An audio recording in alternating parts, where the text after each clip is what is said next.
শীতকালীন সবজি গাজর হলেও এখন বছরে প্রায় সব সময় আমরা বাজারে গাজর পেয়ে থাকি।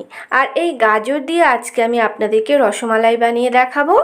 একবার বানিয়ে কিন্তু আপনারা ফ্রিজে রেখে দিতে পারেন, ঠান্ডা হলে কিন্তু রসমালাইটা খেতে আরও ভালো লাগবে এবং বাড়িতে গেস্ট এলেও কিন্তু তাদেরকে এটা সার্ভ করতে পারেন। নমস্কার বন্ধুরা, আমি সুচেতা। তাহলে চলুন এবার ভিডিওটা শুরু করা যাক। এখানে আমি 3টে মাঝারি সাইজের গাজর খোসা ছাড়িয়ে এরকম সরু করে একটু কেটে ধুয়ে নিয়েছি। গাজরটা আমি পেস্ট করব, তাই এরকম সরু করে কেটে নিয়েছি যাতে গাজরটা তাড়াতাড়ি পেস্ট হয়ে যায়। এবার অল্প একটু জল দিয়ে আমি মিহি করে পেস্ট করে নিয়েছি। খেয়াল রাখতে হবে যেন গাজরটা গোটা গোটা না হয়ে থাকে। আমি একটা ফ্রাইং প্যান গরম করতে বসিয়ে গ্যাসের ফ্লেমটা লোতে রেখেছি। ফ্রাইং প্যানটা গরম হয়ে গেছে। এবার এর মধ্যে 1 চামচ ঘি দিয়ে দিলাম। ঘিটা ভালো করে মেল্ট হয়ে গেলে এর মধ্যে আমি 1 বাটি সুজি দিয়েছি। সুজিটাকে আমি একটু ভেজে নেব। লাল লাল করে ভাজার দরকার নেই, মোটামুটি কাঁচা গন্ধ চলে যাওয়া পর্যন্ত ভাজলেই হবে। আর আমি ওই বাটিটা মেপে 1 বাটি সুজি এখানে নিয়েছি। সুজিটা ভাজা হয়ে গেছে। এবার এর মধ্যে আমি যে গাজরটা পেস্ট করে রেখেছিলাম সেই গাজরটা দিয়ে দেব। গাজরটা দেওয়ার পর সুজিটার সঙ্গে গাজরটাকে ভালো করে মিশিয়ে নিতে হবে, যেন সুজিটা খুব ভালো মতো গাজরের সঙ্গে মেশে। আর গ্যাসের ফ্লেমটা লোতে রেখে কিন্তু এই কাজটা করতে হবে, না হলে কিন্তু আবার এটা পুড়ে যাবে, তখন কিন্তু মিষ্টির টেস্টটা নষ্ট হয়ে যাবে। ভালো করে মিশিয়ে না হয়ে গেলে এর মধ্যে আমি সামান্য একটু লবণ দিলাম। আর যেই মিক্সার জারে আমি গাজরটা পেস্ট করেছিলাম সেই জারটা ধুয়ে অল্প একটু জল দিলাম। খুব বেশি জল এখানে আমি দেব না, অল্প একটু জল দেব, দিয়ে একটু ভালো করে মিশিয়ে নেব। মিশিয়ে নিলেই হবে।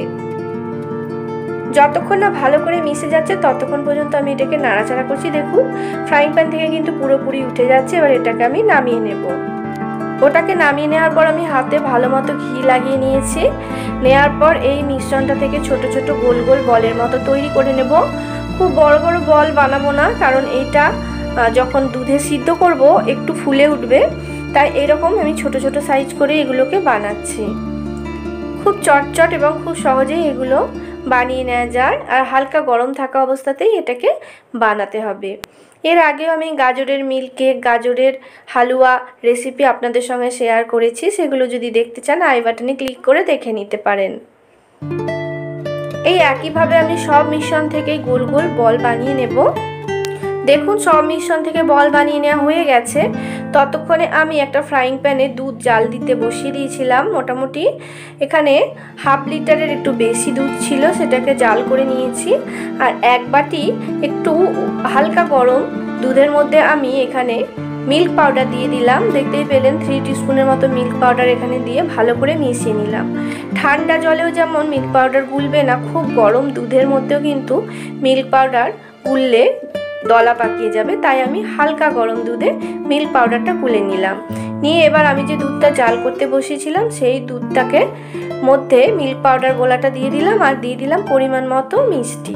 আপনারা যেমন মিষ্টি দিতে চান সেই অনুযায়ী এখানে চিনিটা দেবেন। আর দিয়ে দিলাম সামান্য একটু বড় এলাচের দানা, আমি গুঁড়ো করে রেখেছিলাম সেইটা। বড় এলাচের দানার ফ্লেভারটা একটু বেশি আসে, তাই আমি এখানে বড় এলাচের দানা দিলাম। আপনারা ছোট এলাচও এখানে দিতে পারেন। এবার দুধটা যখন ফুটে ফুটে প্রায় অনেকটাই ঘন হয়ে গেছে, তখন এর মধ্যে আমি যে বলগুলো বানিয়ে রেখেছিলাম সেই বলগুলো ছেড়ে দিচ্ছি।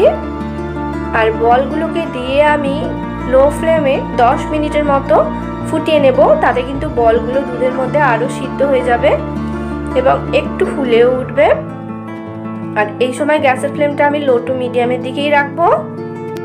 আর এর মধ্যে আমি কিছু আমন্ড কুচি দিয়েছিলাম। আপনারা যদি মনে করেন কাজু, আমন্ড বা পেস্তা কুচি এই সময় অ্যাড করতে পারেন। সেই অংশটা স্কিপ হয়ে গেছে, যার জন্য আমি দেখাতে পারলাম না, আমি তার জন্য দুঃখিত। দেখুন 10 মিনিট পর আমি ফিরে এলাম। রসমালাইটা তৈরি হয়ে গেছে এবং অনেকটা ফুলে উঠেছে। আপনারা অবশ্যই বানান, বানিয়ে নিজেরা খান এবং সকলকে খাওয়ান। কেমন লাগলো আপনাদের মতামত কিন্তু কমেন্ট করে জানাতে ভুলবেন না। আমি একটা রসমালাই আপনাদের কেটে দেখাচ্ছি। তাহলে আজ এই পর্যন্তই রইল। নমস্কার।